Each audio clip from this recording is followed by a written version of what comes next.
Hello, everyone, and peace of Christ to all of you. Today, we had an opportunity to speak to someone who is extremely knowledgeable in Islam. He is the one who decided to speak about something, and like supposedly he is prepared because he want to get Christian Prince busted, and he did really. No CP. Let us see. Okay, let's talk about satanic verses. Satanic verses, no problem. Here we go. Go ahead. I want to ask you what the problem is with Muhammad receiving the satanic verses and Allah abolishing what he threw in. Okay, so you agree that Muhammad he received satanic verses? Many of the majority of the scholars and tafsir say that this story of Gharaniq is a fabrication. But you just said, everybody heard you. What is your problem with the Prophet receiving satanic verses? Yeah, I do it because Ibn Ishaq and two other early books say that he received satanic verses. All right. So can you tell me the story how Allah abolished those verses? How Muhammad he said those verses and how Allah abolished them? What do you mean? Will he receive verses? What the verses? About Allah, Manat, and Al-Uzza. Yeah, what he said about them? Basically, he was like praising the gods of the pagans, and later on he said, the pagans were happy with it, and later on he said, this is from Satan and not from God. Okay. And I want, okay. So you agree with that? He agreed that his prophet received satanic verses not from God. He agreed. Okay. And he said, what the problem with that? Yeah, because it's in Ibn Ishaq. But wonderful. The majority of the scholars and tafsir say it's a fabrication. Wonderful. My friend, we just heard all of you. What's your name, if you might say, so I can call you? Mahdi. Your name is what? Mahdi. Mahdi. Okay, Mr. Mahdi. You are welcome. I'm glad that you called me. You sound like a nice gentleman guy. Let us not to change the topic, please, one by one. You said you agree with the topic. You agree that the Prophet he received satanic verses. But it doesn't say in the Quran that Allah he said, can you make Quran like this? Right? Does the Quran say that? Asking you what the problem is with Muhammad receiving satanic verses. I'm telling you the problem. If the Quran saying nobody can make Quran like Allah Quran, and Muhammad he received Quran from the devil, and he did not recognize that this is not Quran from the devil. That's me. Anyone can make Quran, including Shaitan. Yeah, because it was like 3 verses. Ayat, Manat, and Lalu. It's like meaning one verse that. It doesn't matter. It doesn't matter. Muhammad he thought it's a Quran, and Muhammad he recited as a Quran, and the Quran says nobody can make Quran like the Quran. So how the Prophet of Allah could not recognize that this is not Quran? Yeah, because Jibreel, Muhammad thought that he was receiving from Jibreel, but Shaitan, like he was tricking him into receiving these verses. Guys, did you hear? Shaitan was tricking Muhammad. So Muhammad is a fool. And what does that mean? That means Shaitan, it's possible that he is Jibreel. Because if he was able to do it once, he can do it always. Correct? So now how we will know if Muhammad seeing Jibreel or seeing Shaitan? Listen carefully now. Your problem with the satanic verses, since Allah okay, no problem. Listen, as long you are the one who agreed that Muhammad he received satanic verses, and you heard of the story that Jibreel or Shaitan he came in the image of Jibreel, right? How and what is our guarantee that not all the Quran is from a guy who came in the image of Jibreel and he's Shaitan? What is our guarantee that the verse is saying that Allah will abolish the Quran, which is from Shaitan, is not from Shaitan himself? Because the Quran message of the Quran is to worship the God of Abraham, Isaac, and Jacob, the one God. Okay, no problem. But if you worship wrong worship, still you are not following the true God. As an example, you're a prophet, he kissed black stones. You Muslims, you claim that you are not pagans. Well, is that from Satan or from Allah, kissing black stone? Oh, he's because it's holy, it's from paradise. It's holy. Where did Allah say to Muhammad, it's holy, kiss it? No, Okay, why he kiss it then? because it's holy, Why it's holy? because it's from paradise. Where it says that? It doesn't say that. So who said that to him? No, because in reality, it's holy because it's from paradise. Okay. That's the reason it's. So if a stone is coming from paradise, that makes Guys, it's reality. It's reality. It's a stone from paradise. Hello? So what? Isn't it a stone who is located in paradise is the same as a stone located in the earth? Both of them, they are created by the same God supposedly. So what the big deal? This pagan religion, they worship any meteor fell down in the ground. It's a strange stone. So they take it and they worship it. Actually, if we go in the Hadith, you will find this. This is Sahih al-Bukhari. Look what it says. Read with me carefully, please. We used to worship stones, and when we find a better stone than the first one, we would throw the first one and take the later. And if we could not get a stone, then we would collect some earth, i.e. soil, and then bring a sheep and milk that sheep over it and perform tawaf around it, the same as you do around the Kaaba, tawaf. It's a pagan practice before Islam. They go around anything they worship. Do you see it? All right, continue. it holy. Yes. Okay, so when you go to heaven, you are going to kiss everything in the ground? No, that's different. That's when we are in heaven, but we are talking about the earthly life. What do you mean? We are now in the earthly life. We are not in heaven, so that's different.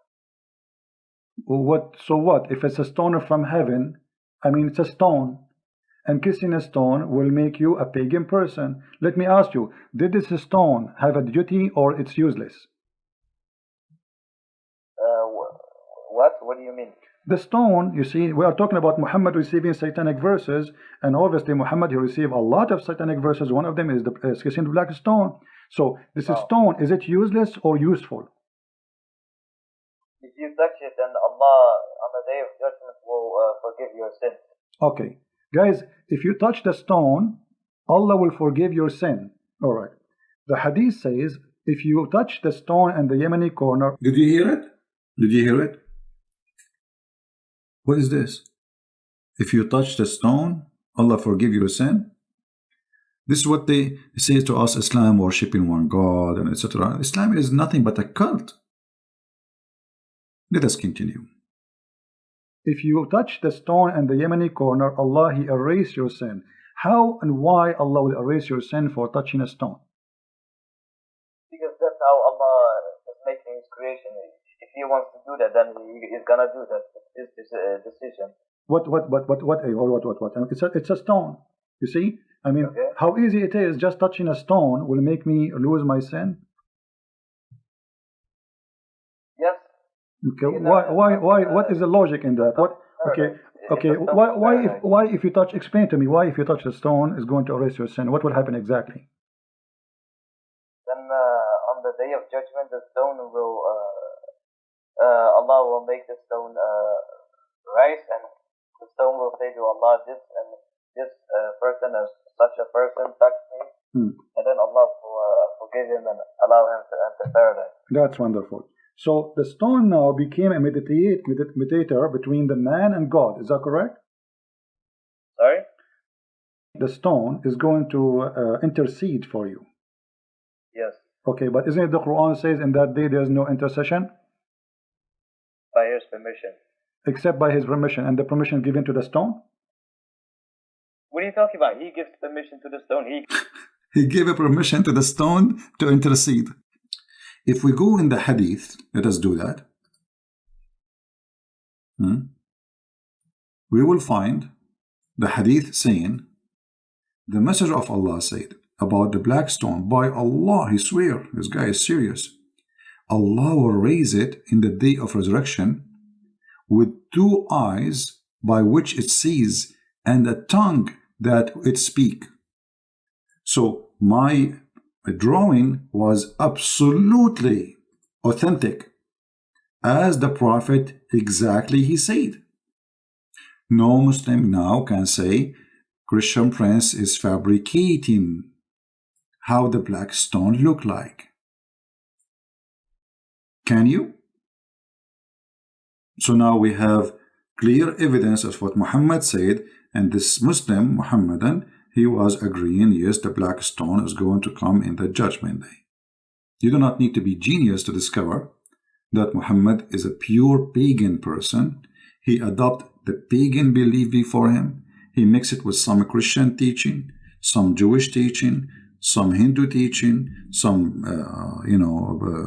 Sabian teaching, which stars, and then that is Islam. Yet they claim that they are people who follow Abraham. No, Abraham, he taught you there's stones, you kissed them, and they have tongues and eyes, and they will witness for you. This is what Abraham, he taught you? Anyway, let's go back to the video and see what this gentleman, he is going to guide us to. I don't know how many of you at the end of this will decide to become a Muslim. Listen carefully. He gives permission to Muhammad. Okay, so the stone is a person, because you are saying now the stone is going to speak, and the stone is going to have a tongue, and the stone is going to have eyes. Is the stone is a person? According to the Quran, our hands and feet will also speak. Don't change topic. Is the stone, because you said the stone is going to have tongue and is going to have eyes? Yeah. Huh? Yeah, the same for Allah says in the Quran that our hands and feet will, on the day of judgment, will speak. And maybe this is metaphorical, but the stone literally is going to speak, no, correct? It is not. Okay, not metaphorically, no problem. Okay, no problem. Guys, it's not metaphorically. So his feet, this guy, he believes his feet is going to talk. It's not metaphorically. I was helping him. I was giving him a hand. His feet was going to talk. This is what he believed. He said it's not metaphorically. It's true. So when you go to Allah, so now look, we have many witnesses. We have your feet, your hands, and your. It's not metaphorically, Yeah. The Messiah, he said, this stone will witness for you. But he was talking about what? It's like, everything around you will witness in the judgment day. You cannot run away from what you did and what you said. Everything around you witness, but doesn't mean that the stone is going to talk. The Muslim, they believe in that literally, not metaphorically. Now, different Muslim, he will call me, he will say the opposite. He will say it's metaphorically. Why? Depending on the Muslim, how honest he is. This guy is being honest. Let us see. Not metaphorically. So the stone is going to witness for you in the day of judgment. Witness to whom? About what? Isn't Allah knowing everything? Oh, my friend, that is very stupid of you to say. I can raise 1,000 questions for you if you. No, we are talking about making satanic verses. What is my guarantee that this stone story is not from Shaitan? Let me show you something. Did Umar al-Khattab, he say that you are a useless stone, there's no harm and there's no benefit from you? Did he say that? That if Prophet would have not kissed it, I would have not kissed it. Thank you very much. But he said, you are a useless, harmless stone. Yes or not? It is not useless. He said that. He said, no doubt that you are a stone, can neither benefit anyone nor harm anyone. Did he say that or not? That is not true. It does benefit because Allah will forgive you. So you are saying Umar al-Khattab, he did lie? No. Okay, if he no, well, he said the hadith in front of me and you speak Arabic. Yeah, but that's Umar ibn Khattab. That's not the Prophet. Okay, but if Umar al-Khattab saying something not true, it's a lie then. No. What do you mean no? Either you agree with him or you don't agree. Did he tell the truth when he said that? Did he tell the truth when he said that this stone is useless?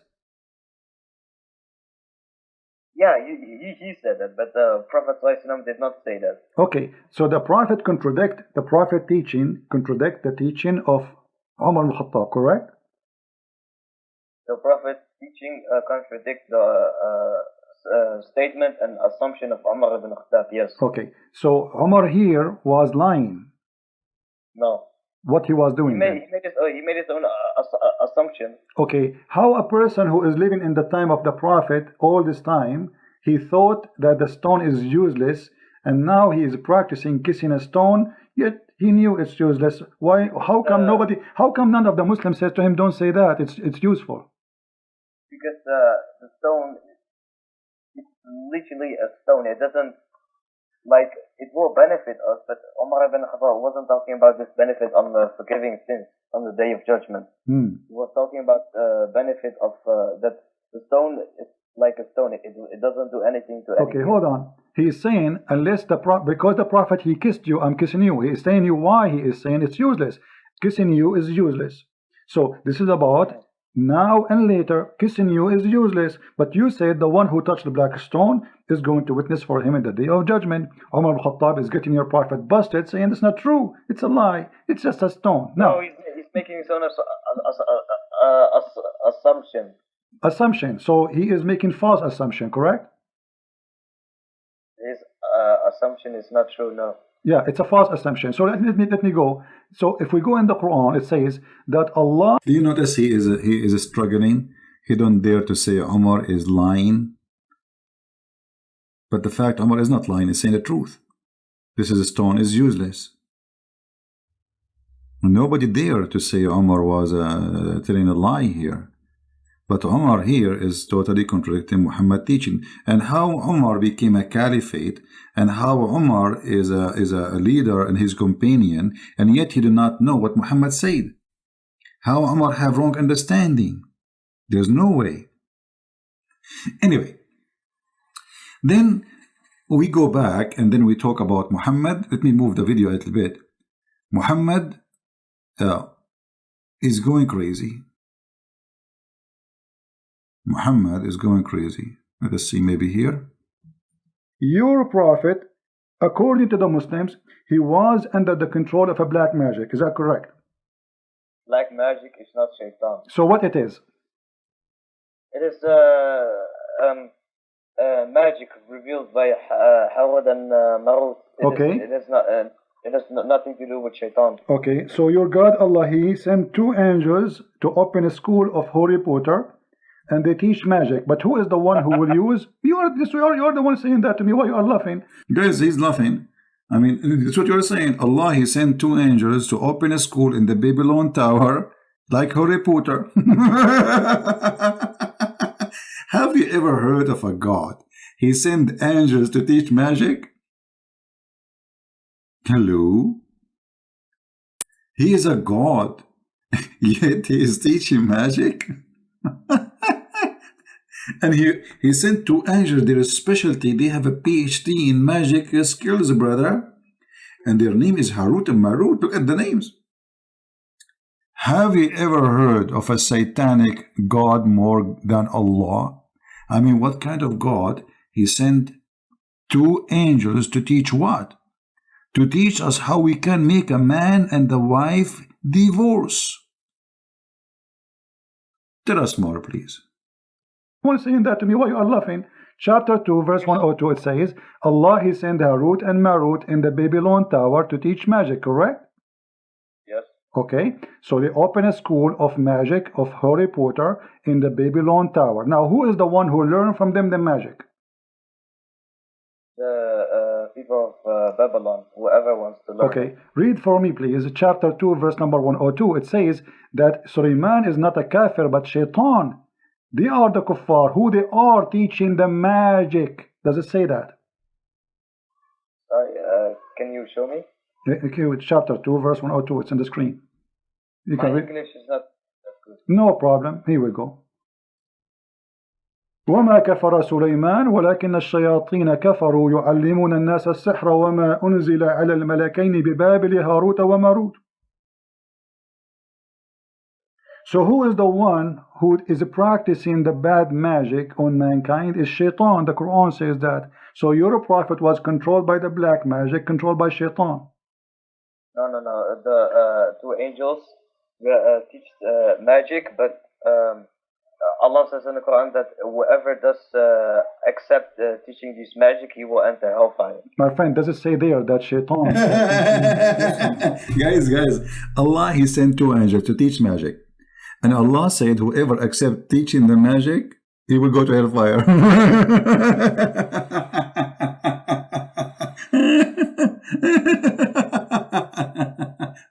So if you accept me teaching you magic, I will send you to hellfire. What's wrong with this religion? Am I lying? No. Okay. No what? No, but, Habibi, I will call you back in just 2 minutes. Let us move a little bit because he will come back and we want to hear him saying that Muhammad was a crazy man. Yes. Okay. So my friend Mahdi, thank you for calling back first.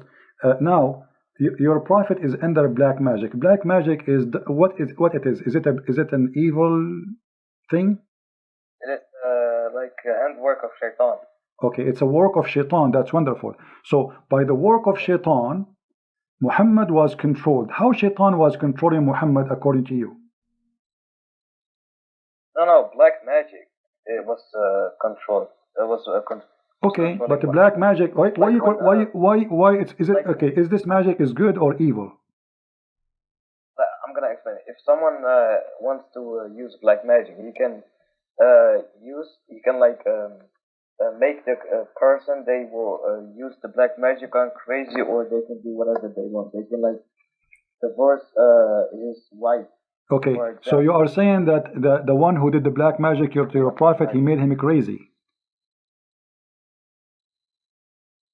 If someone wants to, yes, but this black magic only lasted for 1 year, according to yes, he made him crazy. Yes.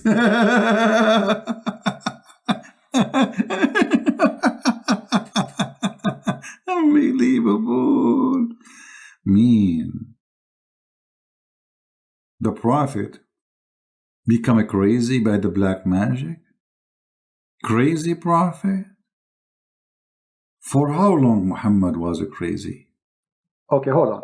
So you're a prophet according to you. Okay, my friend Mahdi. You're a prophet, he became crazy because of the black magic. And you are the one who said they can make you crazy. So your prophet became crazy because of the black magic. How we can trust a crazy man, as you said, to be a prophet of God?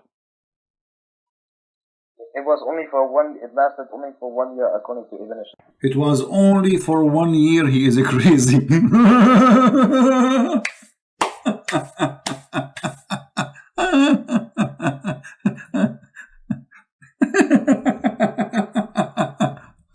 Christian Prince, what are you talking about? He was only crazy for 1 year. It's only 1 year, man.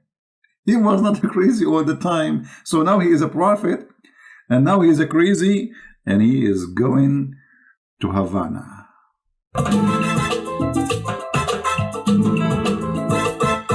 Crazy man became a prophet. Crazy man became a prophet. Crazy man became a prophet. Crazy man became a prophet. Hey, it's official now. So I want people to take this recording and share it around. The Muslims agreeing that their prophet is crazy. But he was only crazy for 1 year. It's just 1 year, Christian Prince. Not much. It was only for it lasted only for 1 year, according to Ibn Ishaq. 1 year? Okay, 1 year. How many Quran he made when he was crazy? Guys, our friend Mahdi, this is very important, he said, he was crazy, Muhammad was crazy for 1 year only. Okay, how many years Muhammad was a prophet in his lifetime? 23 years. 23 years. So we can say... Guys, we have to be honest here. I mean, come on. The prophet was crazy only for 1 year. I mean, what a big deal. So he was crazy for 1 year, and he was a fool for the rest of the years. Me.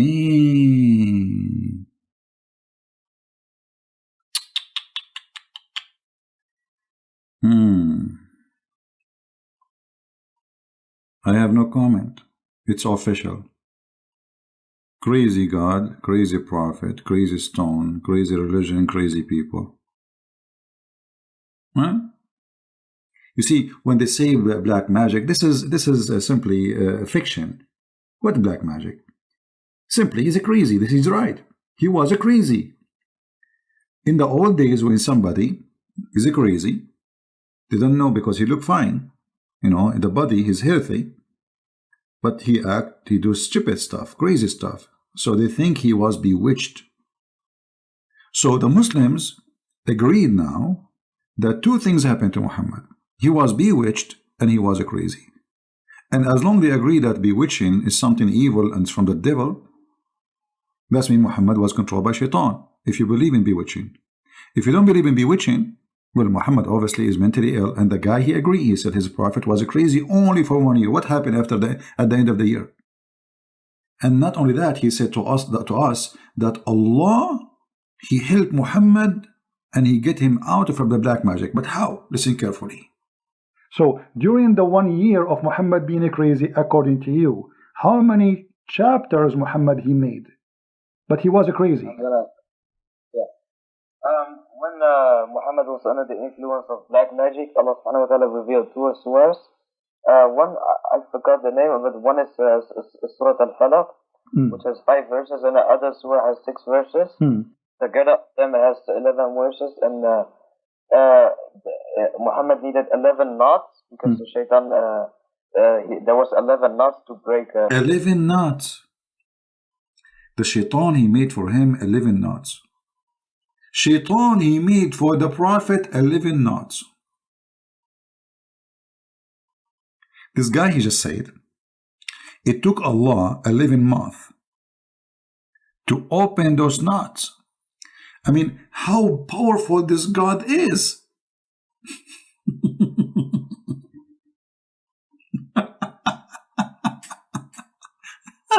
Why Allah is so slow?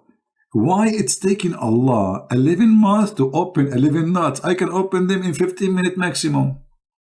11 months to open a knot. This is a nutty story.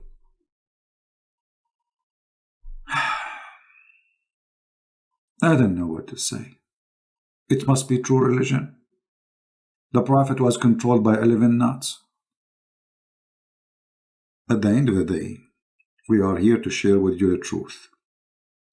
And the truth will set you free.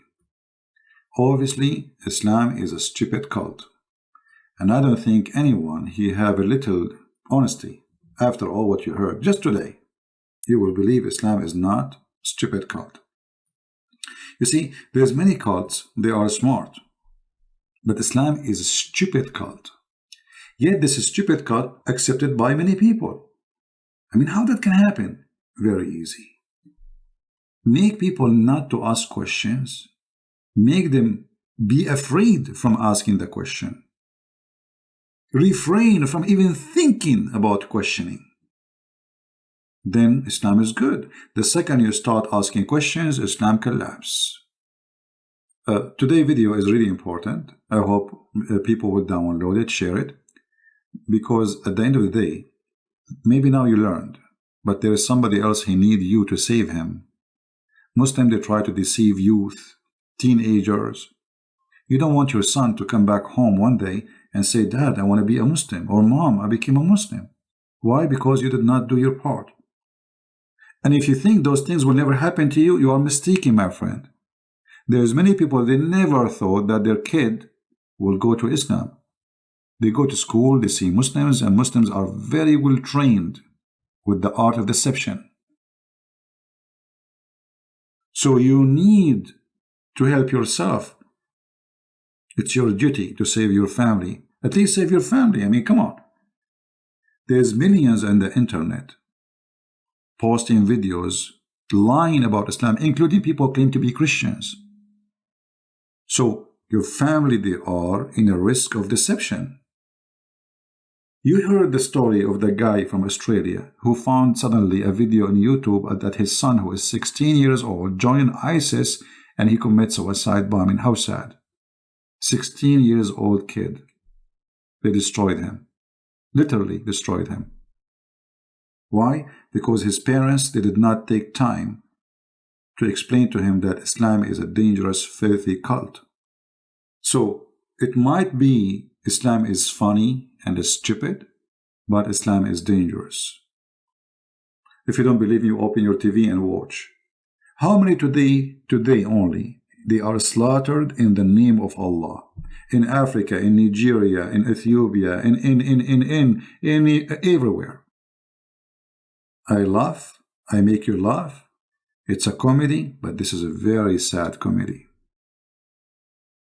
So really, I appreciate all of you, and I pray that the Lord always will be with us, to help us, to save the Muslims, to love the Muslims, and not to fall in the trap of hate, because hate is a trap.